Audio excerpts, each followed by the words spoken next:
ರಾಜ್ಯದಲ್ಲಿ micro finance ಕಿರುಕುಳ ಸೇರಿದಂತೆ ಚಿಕ್ಕ ಪುಟ್ಟ ಸಂಘ ಸಂಸ್ಥೆಗಳು ಲೇವಾದೇವಿಗಾರರ ಕಿರುಕುಳದಿಂದ ಕೆಲವೊಂದು ಕಡೆ ಜನರು ಆತ್ಮಹತ್ಯೆ ಮಾಡಿಕೊಳ್ಳುತ್ತಲೇ ಇದ್ದಾರೆ. ಹೀಗಾಗಿ ಮೈಕ್ರೋ ಫೈನಾನ್ಸ್ ಕಿರುಕುಳ ತಡೆಗೆ ಕರ್ನಾಟಕ ಕಿರು ಸಾಲ ಮತ್ತು ಸಣ್ಣ ಸಾಲ ವಸೂಲಾತಿ ಬಲವಂತದ ಕ್ರಮಗಳ ಪ್ರತಿಬಂಧಕ ವಿಧೇಯಕ 2025 ಇದೀಗ ವಿಧಾನಸಭೆಯಲ್ಲಿ ಮಂಡನೆ ಮಾಡಲಾಗಿದೆ.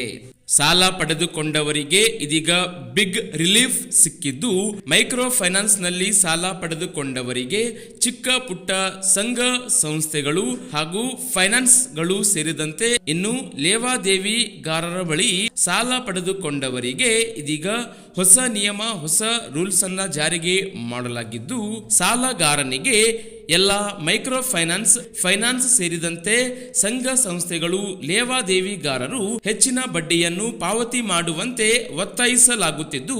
ಕರ್ನಾಟಕ ಸರ್ಕಾರದ ಗಮನಕ್ಕೆ ಬಂದಿದ್ದು, ಇದೀಗ ಹಲವು ಸಾಲಗಾರರು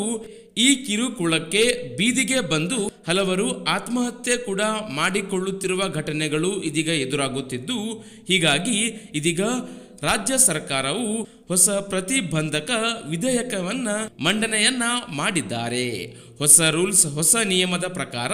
ಸಾಲ ಸೌಲಭ್ಯ ಪಡೆದುಕೊಂಡವರಿಗೆ ಇದೀಗ ಗುಡ್ ನ್ಯೂಸ್ ಬಂದಿದೆ. ಹೌದು, ಹೊಸ ಗೈಡ್ಲೈನ್ಸ್, ಹೊಸ ವಿಧೇಯಕದಲ್ಲಿ ಏನು ಮಂಡನೆ ಮಾಡಿದ್ದಾರೆ ಅಂದರೆ, ಸಾಲಗಳನ್ನು ಪಡೆದುಕೊಂಡಿರುವ ಮತ್ತು ಸಾಲಗಳಲ್ಲಿಯೇ ಮುಳುಗಿ ಹೋಗಿರುವ ಎಲ್ಲ ಅಸಹಾಯಕರನ್ನು ಕಾಪಾಡುವ ಮತ್ತು ರಕ್ಷಿಸುವ ಉದ್ದೇಶದಿಂದ ಬಡ ಮತ್ತು ನಗರ ಭಾಗದ ಎಲ್ಲ ನಿರ್ಗತಿಕರು, ಕಾರ್ಮಿಕರು, ಸಮಾಜದ ಅಶಕ್ತ ಮತ್ತು ದುರ್ಬಲ ವರ್ಗದವರನ್ನ ರಕ್ಷಿಸಲು ರಾಜ್ಯ ಸರ್ಕಾರವು ಮೈಕ್ರೋ ಫೈನಾನ್ಸ್ ಲೇವಾದೇವಿಗಾರರು ಮತ್ತು ಚಿಕ್ಕ ಪುಟ್ಟ ಸಂಘ ಸಂಸ್ಥೆಗಳು, ಫೈನಾನ್ಸ್ದಾರರು ಹಾಗೂ ಹೀಗೆ ಇತರೆ ಸಾಲಗಾರರಿಂದ ಬಲವಂತದ ಉಸುಲಿಗೆ ಏನಾದರೂ ಹಣವನ್ನ ಉಸುಲಿ ಮಾಡುತ್ತಿದ್ದರೆ ಅಂತಹ ಮೈಕ್ರೋ ಫೈನಾನ್ಸ್ ಅಥವಾ ಲೇವಾದೇವಿಗಾರರು ಅಥವಾ ಸಂಘ ಸಂಸ್ಥೆಯ ಸಾಲಗಾರನು ಪಡೆದುಕೊಂಡಿರುವ ಸಾಲವನ್ನ ಸಂಪೂರ್ಣವಾಗಿ ಮನ್ನಾ ಮಾಡಲಿಕ್ಕೆ ಸರ್ಕಾರದ ಕೈಯಲ್ಲಿ ನಿರ್ಧಾರ ಇದೆ ಎಂದು ಇದೀಗ ಅಧಿಕೃತವಾಗಿ ಹೊಸ ವಿಧೇಯಕೆಯನ್ನ ಮಂಡನೆ ಮಾಡಿದ್ದಾರೆ. ಇನ್ನು ಮುಂದೆ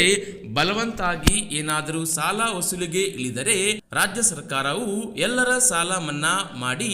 ಆದೇಶ ಹೊರಡಿಸಲಿದೆ ಎಂದು ಅಧಿಕೃತವಾಗಿ ಹೊಸ ವಿಧೇಯಕವನ್ನ ಮಂಡನೆ ಮಾಡಿದ್ದಾರೆ.